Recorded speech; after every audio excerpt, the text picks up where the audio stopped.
All right, guys, well, welcome back to In the Garage. I'm your host, Scott Mays. Today we're going to be going over our Renegade 3 build. Now, we've got some gauges here from AutoMeter, and Joseph Milson's come out to tell us a little bit about it. Joseph? Scott, thanks so much for having me out. Really excited to be part of this build here.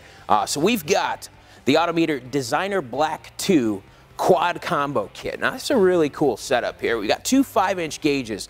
We have a tach and a programmable speedometer in one, and an oil pressure, water temp, fuel level, and voltmeter in the other. They're discrete air core meter movements in there, so you're assured the exact same reliability, durability, and accuracy as any AutoMeter gauge would have, but in a nice, convenient package. So these kits come with everything you're going to need for a typical installation. We've got a fuel level sender calibrated to the gauge. We have a speedometer sensor, so if you have an old style transmission that still uses a cable, you can plug this onto the tail shaft and that'll allow you to use the programmable speedometer. We have a water temp sender, oil pressure sender, and then some common adapter bushings that you'd use in a typical installation. So everything you need is right in the box, very convenient, perfect for applications where maybe you don't have a ton of dash space or you just want a clean look of having everything integrated all in one.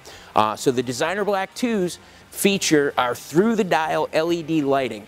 This is the best gauge in the world, doesn't mean anything if you can't see it. So nighttime visibility on these is absolutely spectacular, super crisp, super clear, and if I'm honest, they just look really cool. So these I think are going to be a tremendous addition to the Renegade 3 project.